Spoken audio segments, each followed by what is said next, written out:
Hello, lovely people. I hope that you're having a fantastic day wherever you are. It's Hila here, Saturday Night Stitching. Thank you so much for tuning in to this channel. Today's video, I'm going to be talking about 6 sewing books that totally changed my sewing life, helped me to approach sewing in a more holistic approach and just get more joy out of the sewing process, and also find a lot of inspiration. So hopefully you will find some book recommendations there if you wanted to add something to your sewing room. I basically think that if you've got these 6 books, you are sorted for all sorts of sewing techniques and everything else that you may ever need. So without further ado, I'm just going to jump straight into it. So the first book is from Dame Alison Smith, who I'm proud to say is British here in England.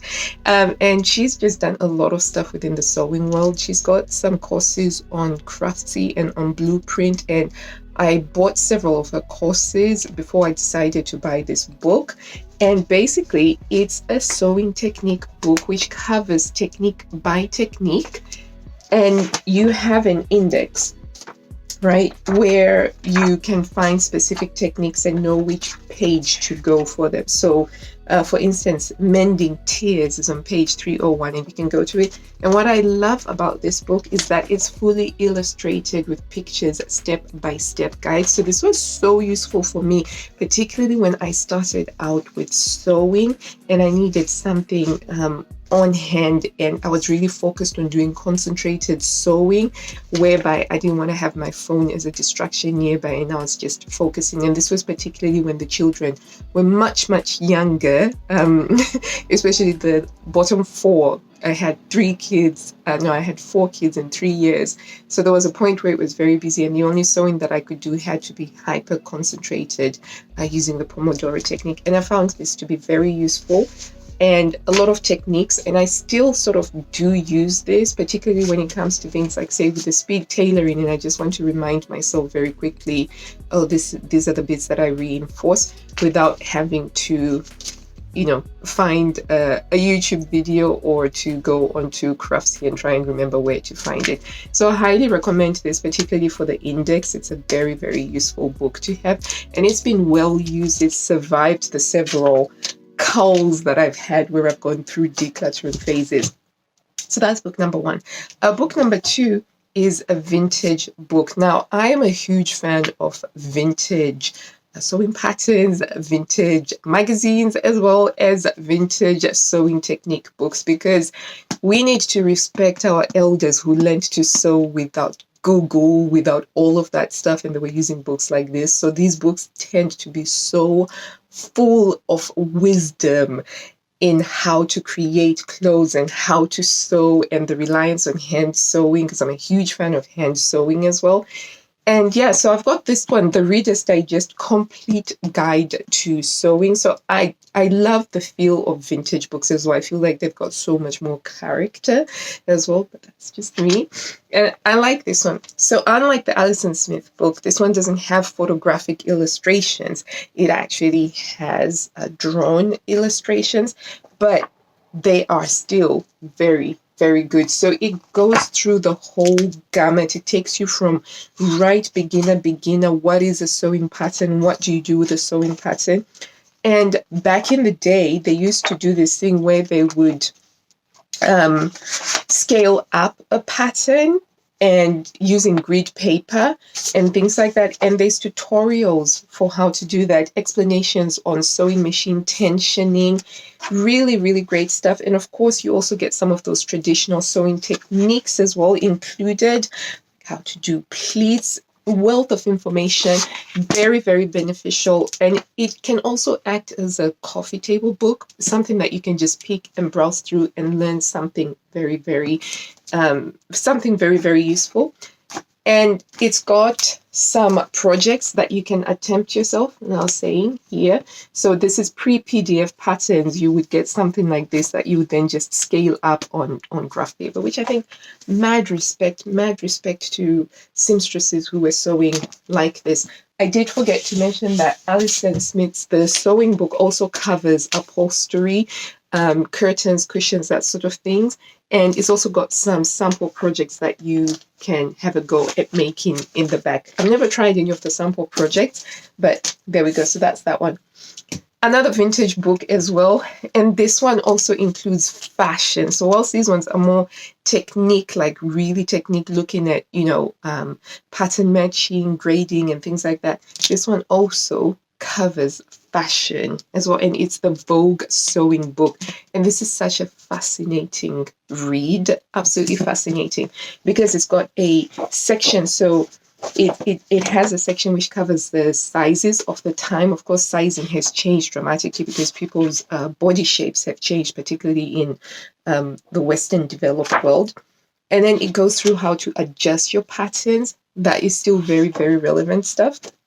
But it also has a section on designers. So it's talking about Oscar de la Renta, Yves Saint Laurent, Christian Dior, and things like that. And also how shape making is done using dots and tacks, and a lot of inspiration. And there's an entire section on patterns, how to deal with vertical stripes and horizontal stripes and bold prints and things, and where they work in terms of proportions.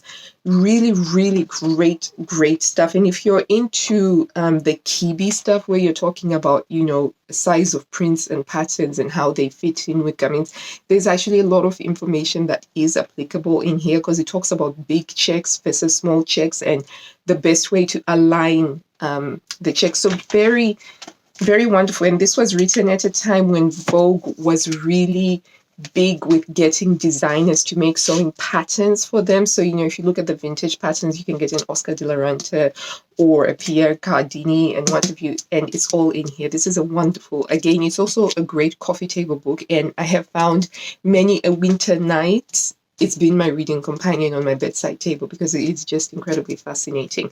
So that's the Vogue sewing book here. The vintage one, I don't know what the modern one looks like. I don't think it's going to be anywhere near as good as the vintage one. That's me. Okay. And we have another really great, fantastic. I think that out of all of them, this is my favorite. I constantly read this, and it's Couture Sewing Techniques by Claire Schaefer. And this book, oh my gosh, it is also so full of inspiration. So if you ever find yourself feeling a little bit down on the sewing and you're a little bit conflicted, you're kind of like, I do want to sew, but I'm not feeling like sewing, this will just make you want to get back into sewing, and not just sewing like you're just sewing, but like really taking the time with the stitching, really taking the time to create a garment that will hang off of you beautifully. It's a very, very inspiring book. It talks a lot about haute couture. It starts off with the history of what is haute couture, what does it mean for a designer to be able to call them haute couture, and the rules around how many shows and how many garments they have to present per year in order to be called haute couture, and the behind the scenes of the atelier workshops.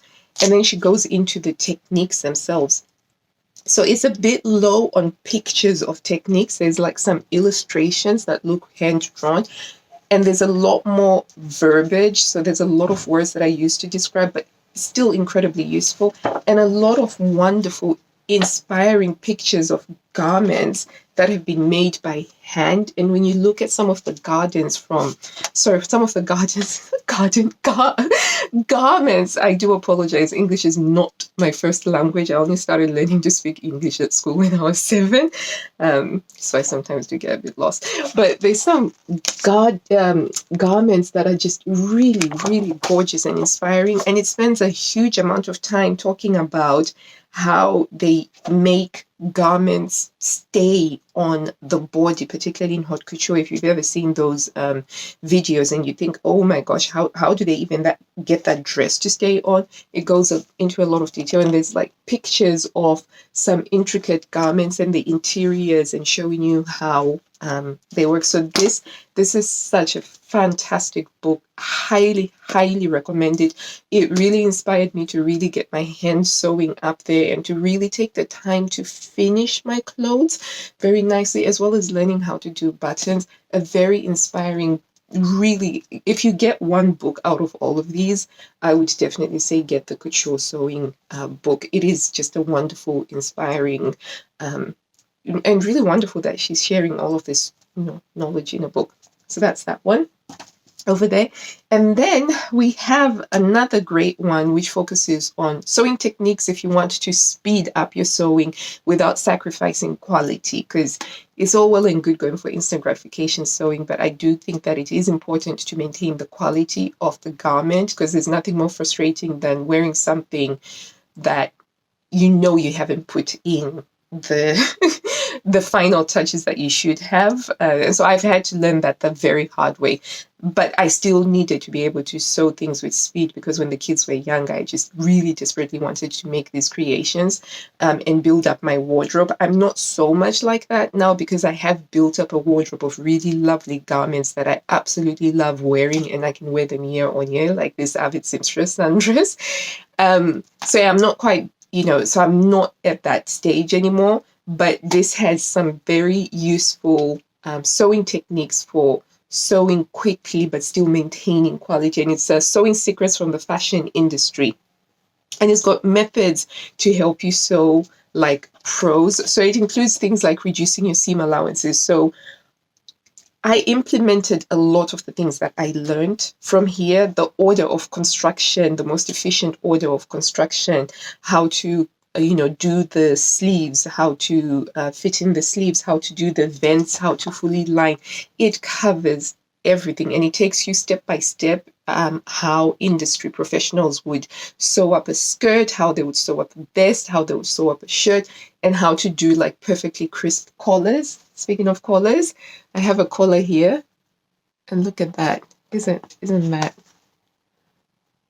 Look at that. It's for that shirt that I'm making, Maco's M6044. You get all of that in here. And yes, I do find this to be a very, very useful book to have if you do want to get yourself to a point where maybe you're a little bit frustrated with your, like it's taking you so long to finish a project, because it's a fine balance to maintain, isn't it? The garments that we make, they carry so much of the energy that we put whilst we're making them. And so if there's frustration from, oh my gosh, I'm not getting this done fast enough and whatever, I feel like a little bit of that carries forward into that. Or if you've just sped through it and you messed up some things, you kind of carry that energy to it. But when you find that perfect balance between being able to make something, in a reasonable amount of time, depending upon your circumstances, and then that you've done it to the best quality that you could for that time, it's really wonderful. I think that it brings when you can bring all of that goodness, all of that vibration into it, it just makes the garment even a little bit more extra lifty, in my opinion. And this helped me to get there. And I certainly feel like I am getting there. Right. The last book is a modern book, and this one deals specifically with knit fabrics. And this is the book that I wish had been around when I started sewing, and I was so scared of tackling knit fabrics because they stretch, they do this, and I was so scared of it. But this book covers it all, and it's a beginner's guide to sewing with knitted fabrics by Wendy Ward.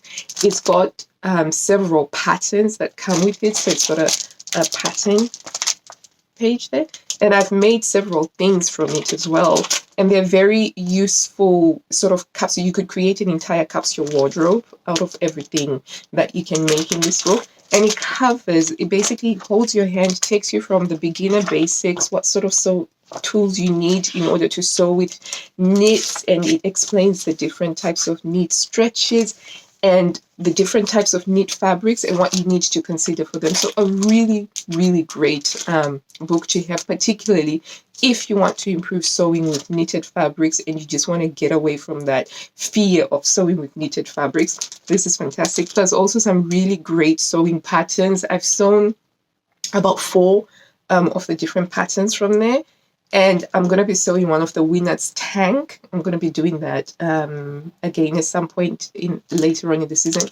And they're all super fast, super easy, and super quick to make. So these are the books that I would say every seamstress would definitely benefit from having in their sewing room.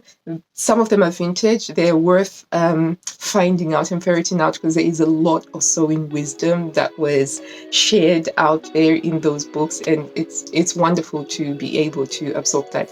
Anyway, that's all I have for you today. Hope that you've enjoyed the video, and if you did, please do hit the like button. Remember to subscribe. It really does support the channel, and I really do appreciate you. And until I see you next time, lovelies, happy sewing. Bye.